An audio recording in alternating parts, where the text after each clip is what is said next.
Alright, so I've been working on a little world building project for myself over the past few days, let's just say. And while I was doing it, there were a few pointers that came into my head, and I thought, hey, it doesn't hurt if I made a video about it. Maybe share my opinions and insights while I was doing a little world building project for myself. I started very small. I started with an environmental piece, and I'm gonna see where that's gonna take me. Well, to the pointers, I think it is important first and foremost to focus on something small, something that you can take care of. It doesn't have to be a masterpiece of a design or anything like that. It can be just a piece of the world that you're trying to build. And you can take it from there if possible, right? So the piece that you're going to be working on can be a variety of different things, such as but not limited to environments, props, characters. And for the purposes of this video, like I said, I'm going for an environmental piece, namely a general store in the world that I'm trying to build. So the pointers that I came across that came to my head basically are as follows. Number one is to figure out the who and the what, the where, when, why, and how. So these are the questions that are very cliche, but they are cliche for a reason. And I think it really helps inform your design while you're actually doing your project and going through it. And the second one is basically try to figure out the shape language of your project. I think it comes in hand with the style and with the aesthetic of the world that you're trying to make, right? Next one is imperfections in design. So those imperfections, those little dents and chinks in the armor can help with the storytelling. So I think it's important. Number four is use past iterations to make better future design. In my opinion, there is no such thing as a failed design here, really, because they can all be utilized to feed into better designs later on. Number five is simplifying the shapes in what you can understand, basically taking the shapes that you like, the shapes that you want to be incorporated into your project, and simplifying those things so that way it is understandable for you and it can be basically easily incorporated and ingrained into your design. Number six is think about how space works and what occupies it. Number seven is pre plan the environment that you're doing. Maybe come up with a floor plan and research about the usage of the prop or the environment that you're going to be having as part of your project. So these are some of the pointers that I was thinking about. Of course, I would have to elaborate more on these things. They are very vast topics, so I don't think it's going to fit inside just one video. But I'm going to try my best to kind of outline the general gist of things here, and then later on, if need be, if um, you seem interested in the kind of topic that I'm talking about here, maybe I can go a little bit more detailed into the nitty gritty of things, let's say.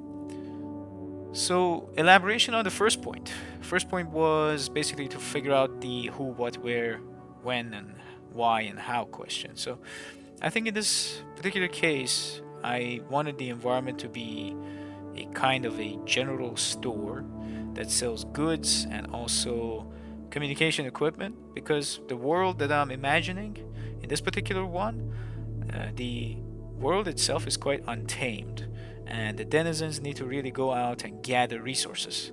So those resources can range anywhere from plants to animal pelts to minerals and trinkets that they're going to be coming across when they go out into the wilds per se. Second point is basically figuring out the shape language. So I can say that the shape language to me at the time of recording mainly constitutes the interest that I find in different things. So, meaning if it is interesting to me, if the shape is interesting to me, then I try my best to kind of incorporate it. Okay. So in this particular case, I wanted to mix a bit of retro technology with the aesthetics of a frontier town. So I've been playing quite a lot of Starfield as well before coming up with this idea for this video, and really like the frontier town aspect of Aquila City. And it just had the right amount of technology mixed with old world. And also, it is not necessarily retro technology, but the way that it looks and the way that it meshes with the old world frontier vibe is really, to me, is really, really greatly done. So it also helped me to have a more of a coherent direction for the world that I'm building.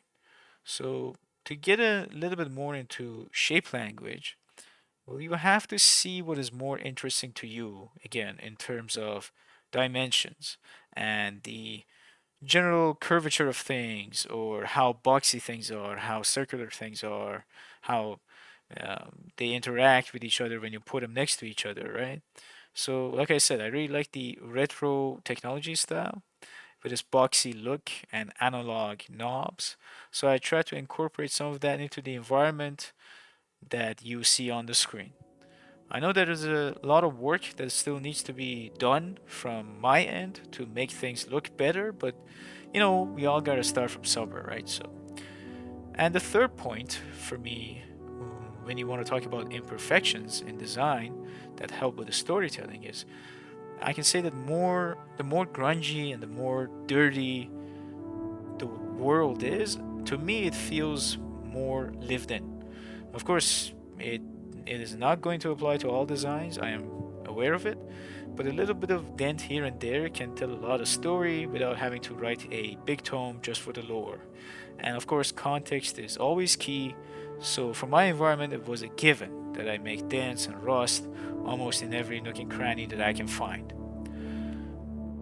To elaborate more on the fourth point, meaning using past iterations to make better future designs, I can say that I think I've made a few iterations until I decided to go with this one that you can see on the screen.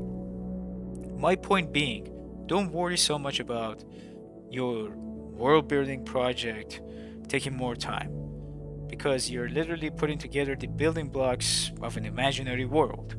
And you can see the past iterations as something helpful for your future designs.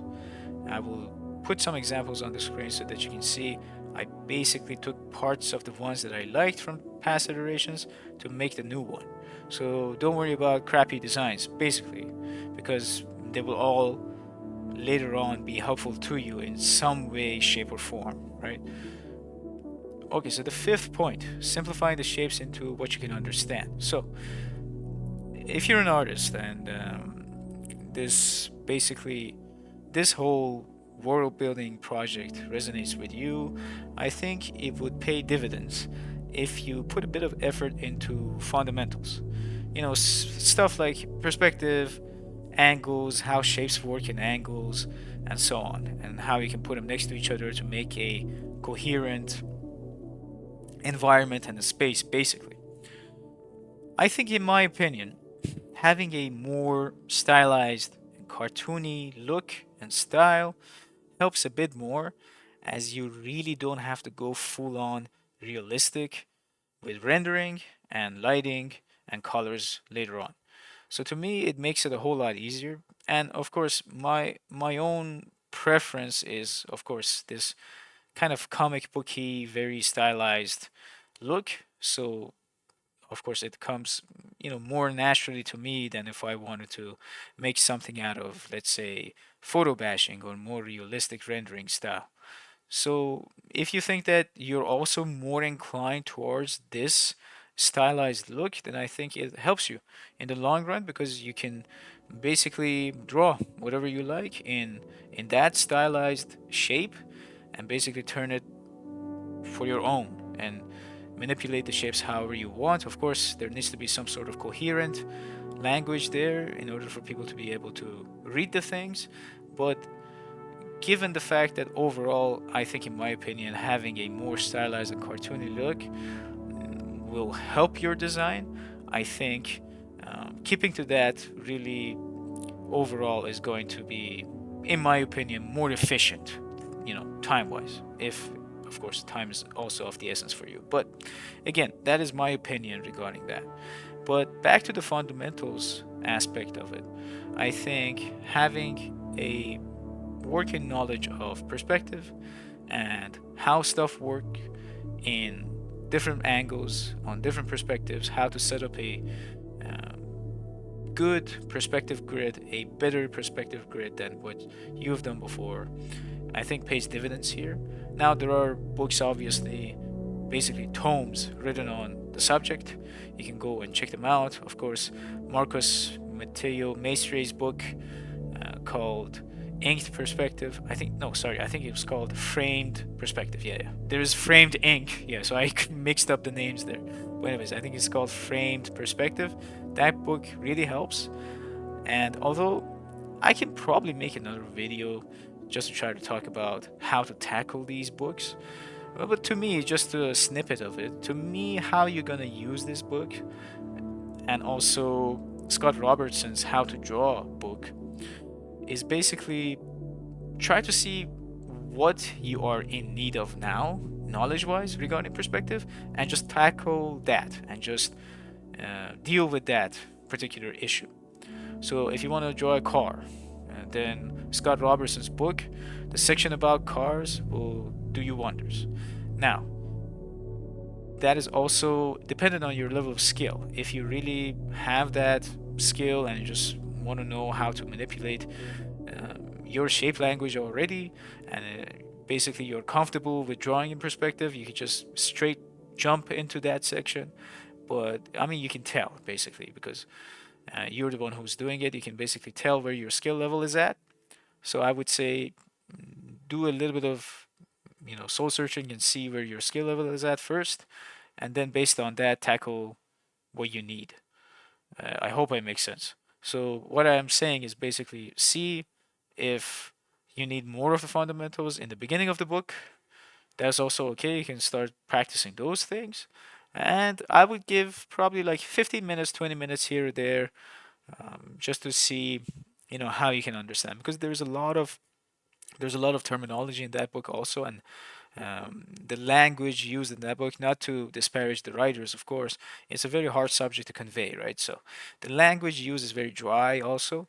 So it tends to get boring very fast. But one thing I can tell you is that if you try to at least, for me, that's how it works. If I basically look at the shapes and look at what the author intended with those shapes and those perspective lines, I try to replicate as much of it as I can, and then I would go back to the book and read through the text just to see their methodology, right? Just to see how basically they did the drawing in perspective and whatnot. So I think to me, you have to like break it down to smaller portions because the books themselves, like I said, they are basically practically tomes on the subject. I don't know if there's any other book that can actually like help you with perspectives. I'm sure there are others out there, but these two, in my opinion, really helped me. So I found it beneficial to also share it. I'm sure the artist, those who watch this video probably, they already know that. But like my methodology in terms of how to use these books is basically like this. I try to keep things very simple, only tackle what I need at a time, and then I would again come back to it based on my needs and based on the project that I'm working on. I think that breaks it down to manageable portions so that way I can understand what the author is trying to convey. Okay, so that's the bit about the fundamentals. Okay, right. So on to the next point. Next point being think about how space works and what occupies it. I think if you're basically designing your world to be inside of a video game, you definitely have to think about spacing because eventually player character is going to have to go through those spaces to get to their objectives and interact with the environment, right? So there's always that uh, aspect to look out for whenever you're doing game concept art or game world building project, because I think it pays dividends when basically the 3D team, the level design team, is going to look at your work, and when they see that you have paid enough attention to that aspect, I think it will help basically everybody once the project goes into production full swing, right? But if you're not designing for a game, or if you're just designing for yourself as a hobby, or as something that later on maybe you're going to pick up, or it's just for your book, if it's for your fantasy novel or whatever, I think it still is a pretty good practice just to think about how the space works, because there is also going to be an aspect of believability to your world, right? So if nothing makes sense, of course, again, depending on the context, but more often than not, I can say that the world basically needs some sort of real world logic to it, so that way it is understandable and readable to others who are going to be experiencing it, right? So I think that is also key. And it doesn't matter if it's like going to be fantastical or a whimsical theme. There, I think, in my opinion, there has to be some form of logic applied to your design, so that way it stays grounded and it stays um, basically relatable, let's just say. But of course, then you can also see some other very, very abstract stuff as well, especially when you're going to be talking about like alien worlds and whatnot. So those kind of things, I would say, okay, you know, if you go all out, go all crazy, maybe gravity doesn't work, maybe there is some sort of weird shape, weird perspective going on there. Right now, I'm kind of thinking about the eldritch horror that was written in the Cthulhu mythos, because the writer always talked about how the cities of the old ones looked very, very bizarre, and the angles were very weird, and the shapes were weird, just folding onto themselves. And you know, if you're gonna build something like that, then of course go for it. But just remember that it's always, I think, in my opinion, easier if you have like some sort of rule, some sort of grounded foreground, or grounded, how should I say, a grounded backbone to your project, so that way you can easily build on top of it. Okay, so that is that point. Now on to the next one. The seventh point was basically to pre-plan your environment. I think it also feeds into the previous points that I mentioned. So pre-planning the environment basically entails coming up with a floor plan. Again, what are we doing here is we're basically accounting for the space that we need, for the stuff that we need, right? How logical it is, what needs to be put where, so these kind of stuff.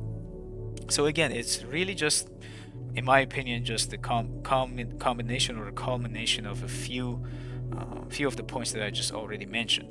So you're putting it all together basically, right? But I think it helps because later on, when you're going to be drawing your environment in perspective, I think that having a floor plan is going to be very helpful and beneficial for your project. Okay, so having it is better than not having it, in my experience.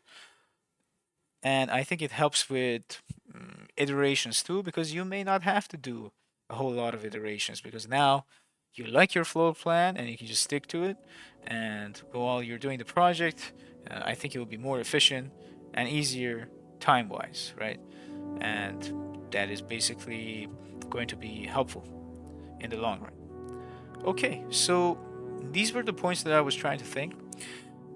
And I may do another video regarding this, because in the general store that I was drawing, there's a set of stairs that goes down into the basement. I also did the basement environment for that.